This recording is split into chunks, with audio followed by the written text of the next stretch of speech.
Come here. Hey everybody, we're going to be discussing what we're doing on the small stead to prepare for this spring's growing season.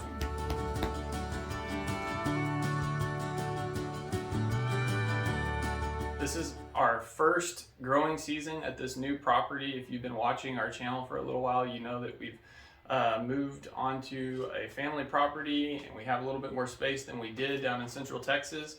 And we're super excited about having a good sized garden this year. All of our gardens for the past, since we started growing stuff back in like 2012, have always been fairly small, you know, just hobby style.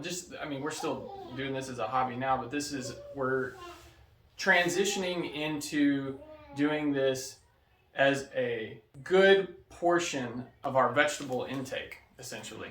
So the only way that we're going to be able to do this efficiently, being newbies, even though we've been gardening for 10 years now, is with plans and goals and really being organized in what we need to do. And so this isn't obviously the best way to do things or what you should be doing. This is just what we're doing and just doing the best we can and making the best of what we have available. So, like I said, what we're doing to start this off is we're putting together a game plan.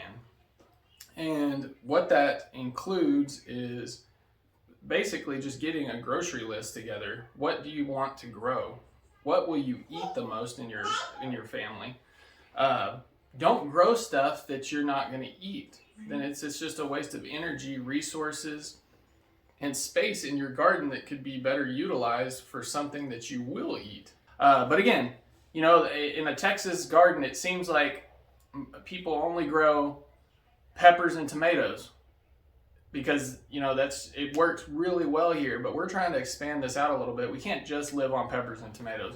I mean, good. I don't know if your stomach will thank you very much for that. But we're going to grow stuff that we're going to eat. So we still have a little bit of ways for cool season, and maybe I'm a little bit late on the brassicas. I didn't grow a winter garden just because, like I said, this is our first time on this property. I've been actually just putting the garden together. I worked a lot all last summer trying to get the mulch spread down, and that was just a lot of work whenever it's 100 degrees outside. So I should have probably been working a little bit more through the cold weather, but I just put it off. I had some other projects going on, and now it's starting to turn a little bit, and I'm getting excited for the spring season. So get a grocery list together, stuff that you're actually going to eat. The second thing what you need to do is plan out where you're going to put stuff in the garden. And what that includes is the location that will be best for pest control, as well as plants that have a beneficial relationship with each other. What I did was I measured out my garden and drew it up. There's free resources online. I'll put a link in below of things that you can use. I used a program that I use for my work, but there's free ones that you can use online to draw out your garden. I even have a video about that that I'll link to as well, about how to design your garden. So create a design for your garden. It really helps me, or just freehand it. And then go and label out where you're gonna be putting your plants in your garden, so that there's no question about where things need to go. Like, oh, I don't have enough space. Well, you know, blah blah blah. You know that your tomatoes are gonna go right here. Your basil's gonna go right here. Your marigolds are gonna go right here. We're mixing in flowers with our vegetables this year to help with the pollination, because we're trying to attract bees. So I'm the one that's going to be planting the flowers around the garden, and I've been trying to figure out what I'm going to do is kind of what he was saying, draw out and plan where to put everything. Whatever he's planting, around that I'm going to be planting the flowers that will provide defense, or, you know, that's good for that area. Does that make sense? Yeah. But just plan out. I would Google or YouTube companion plants. I've been reading a lot about companion planting. Like I said earlier, the basil, tomatoes, marigolds, peppers, They do really well together. Lettuce and mint do really well together, but be careful with mint because it will just take over. But read about companion planting.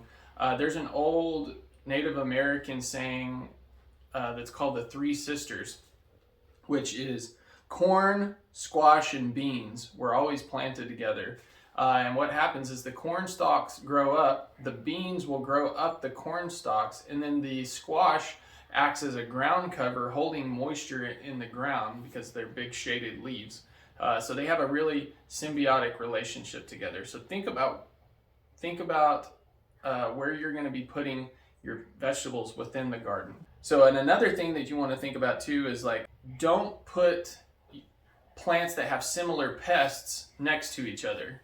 Try to spread them out around the garden. It basically makes them work harder to get to. You know, they can't just find what they want to eat and then eat everything in the area. They have to, you know, find the other. I don't know. It makes it harder for them. Yeah, they have to. They're not. Everything's not congregated in one location. Some of those are beans and peas that have similar pests. Cucumbers, squash, watermelons, spinach, lettuce, carrots. They have similar pests. Tomatoes, corn, potatoes, cabbage, broccoli, cauliflower, kale. They all have similar pests. So kind of spread it out a little bit, and that all comes down into planning your garden. Just having some type of a system set up will really help you in the long run. Just keep everything organized in your garden. Another thing that we're doing to prepare for the spring and summer and fall garden season is starting seeds. And then what I'm doing is starting a new tray every like week to 2 weeks, a new tray of additional seeds so that this succession will start growing. Not the plants that are, you know, that will keep producing, like peppers, you know, continuously produce, tomatoes generally continuously produce, but there's some plants that you just want to kind of plant in succession, radishes, things like that. Another thing you want to do is plant way more than you think you're going to need, because what we talked about earlier was pests, and then there's also diseases. It's 100% impossible that you will not lose 0 plants to pests or disease. It's just part of the process. You are going to lose plants to pests and disease. So grow more than what you think you're going to need. And even if there's a 1 in a million chance that you don't lose a single plant, you'll just have more, Right. Which is never a bad thing. You can preserve it. You can sell it. You can give it away to people in your church. You can give it to your chickens even to save some money on chicken feed. Just grow more. I think you'll be surprised at. I think something I read the other day is like on average you're going to lose 20 to 25% of your yield to pests or a disease. So just grow more than what you think you're going to need. I use these trays that have 50 pods per tray. They make them with 75 and 100 pods, but I thought they were a little bit too smaller. Like, they're called plugs. So I just I got the 50 for us. So I'll put a link to those trays. They've been great. Another thing you can do is organize your seeds. We bought a ton of seeds last year from Tractor Supply on sale.